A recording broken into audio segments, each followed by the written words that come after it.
Everyone's favorite booze-guzzling, narcissistic 90s sitcom icon, BoJack Horseman is back for season 5, with a new show, new lady, and a lot of changes surrounding him. What's up, guys? For Nerdwire, I'm Chris Carr, and this is Nerdflix Chill, giving you a sip before you binge. Should you deep dive into BoJack Horseman's new season this weekend? I did the heavy lifting and tranquilizers for you, and I'm ready to review. Oh, yeah. Before we jump in, I binged the whole season and could spoil stuff for you. So if you want to remain unsullied, save yourself. Wait to watch. Quick recap. Season 4 left us with BoJack realizing he didn't have a daughter, but in fact had a half-sister, and he signed on to do a new pilot. Well, he didn't sign on to it. Princess Carolyn did without his consent. But new big bro BoJack wants to do the right thing and thinks that after years of screwing over his feline off-again, on-again agent, he should suck it up and do the right thing. We also know that Mr. Peanut Butter and Diane ended on an unhappy note and are going through some big changes. I don't want to pull the Elizabeth Taylor card, but third time's the charm maybe doesn't apply for marriage. Now, on to season 5. Now, the show has usually been driven by BoJack's personal need for acceptance and to be adored by the public, despite not really liking the public. It's been high-stakes Hollywood, an Oscar campaign, the death of his TV daughter, finding out he has a real daughter, only to find out she's actually his half-sister. But now, BoJack's fallen into a groove now that he's starring on this weird and gritty series Filbert. He's also been seeing his co-star Gina, which I think we all can see from a mile away is not going to end well, for BoJack or for the fate of Filbert. What did you do with the bodies? It's all a blur. Feels like a dream. Where are the bodies, Filbert? I buried them in the same place I'm gonna bury you.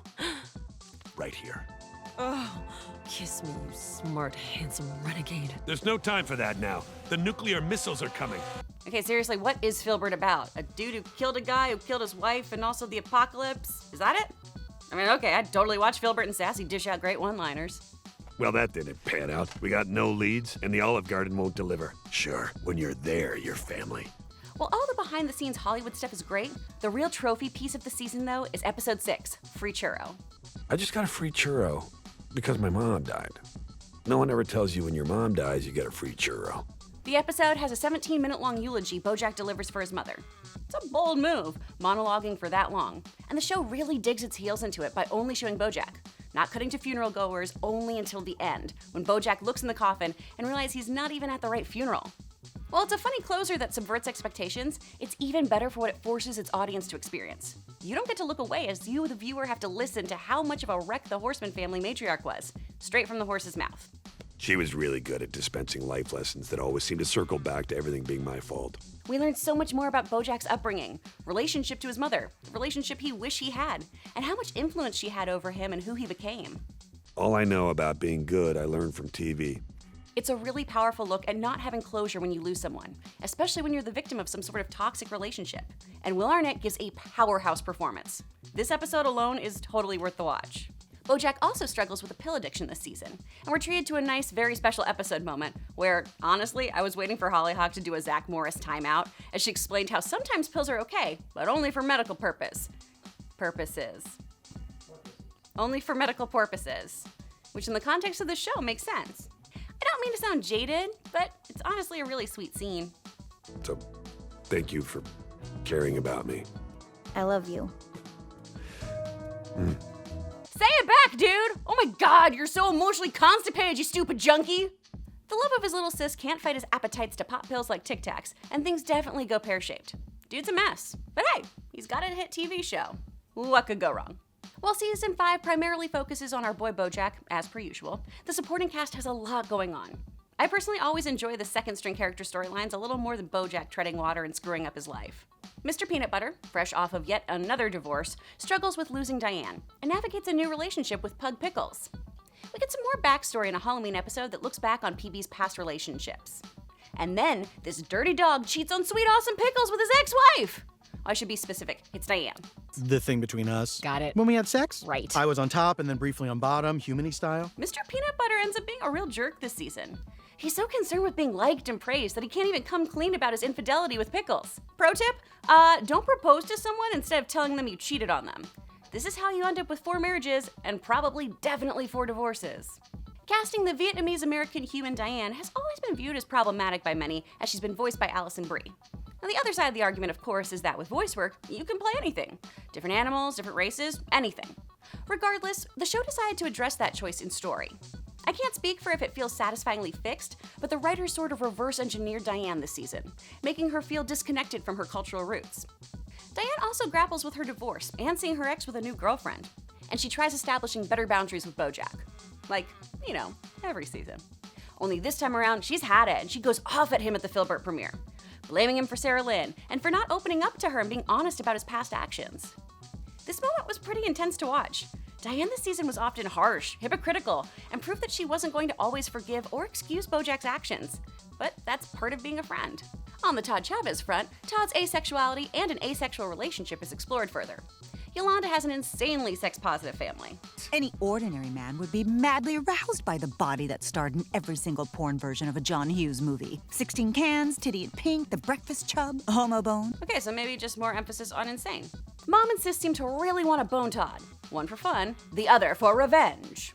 And now that I have a boyfriend, she probably wants to have sex with you to get revenge. Typical sister stuff. The family is crazy weird. They have aged family barrels of lube, like how sweet Midwestern families pass down sourdough starters.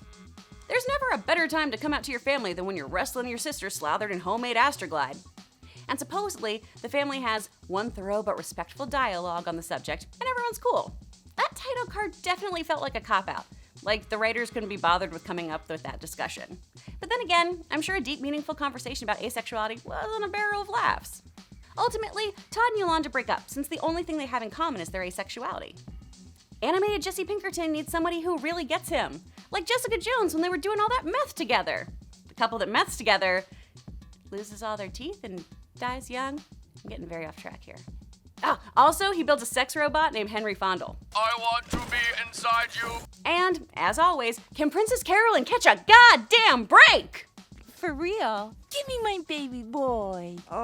Thankfully, PC is one of the few characters who gets what she wants this season. Sure, her professional baby Filbert is over, but now she's finally gonna be a mother. I can't wait to see what happens with the Untitled Princess Carolyn project. I definitely think Season 5 is some of BoJack Horseman's best content. Season 5 is smart, fun, heartbreaking, and gives you more of these characters' histories, and sets up BoJack for a pretty life-altering change. It's crazy, sometimes you forget that these are animated animals because of how deep and real things can get. Then you get slapped with an animal pun. My only note with the series? Maybe don't binge it. It's some heavy stuff for a cartoon. Take a break every now and then. Still, it's far and away one of Netflix's best original shows. It knows what it is, and it calls itself out. I made him more vulnerable, and that made him more likable, which makes for a better TV show. But if Filbert is just a way to help dumb assholes rationalize their own awful behavior, well, I'm sorry, but we can't put this out there. It's out there. I'm really glad they included this in the series. Not only are we talking about the show within the show, we're talking about BoJack Horseman as a character. After the New Mexico incident, a lot of fans viewed BoJack as an irredeemable character who was far too flawed to be liked. Then by the end of Season 4, because he made a few good calls, he's viewed as this lovable guy. You have to marry those two things. He's the same guy. The guy who was sweet to his kid sister and accepted a job for a friend is still the same guy who made an inappropriate pass at a 17-year-old. He's funny, but he's also destructive to himself and those he loves. And the show itself seems to be taking care to not glamorize BoJack, or make him someone the viewer wants to be. You can relate to him, but he's not aspirational by any means. But he does finally show that you can make changes to yourself if you accept that you need to make a change. BoJack is always asking to be told he's capable of being a good person. Asking for help, seeking help, and accepting help, those are all sort of different things. By going to rehab at the end of the season, he's willing to see if he's fixable, or if without all the booze and pills, he's still an awful person. That's a scary thing to explore about yourself, and it was definitely time the show had him do it. If BoJack Horseman was a drink, it'd be scotch. Distinct different notes, enjoyable, but a lot of it all at once can make you really, really sad. Of course, this is just how I feel about the new season, and I really want to hear what you guys have to say about BoJack. Hit me up in the comments below, be sure to like and subscribe, and share all things Nerdwire, and check us out on Roku. Until next time, I'm Chris Carr. Remember to do all things in moderation, except your shows. I definitely think Season 5 is some of the best of Boba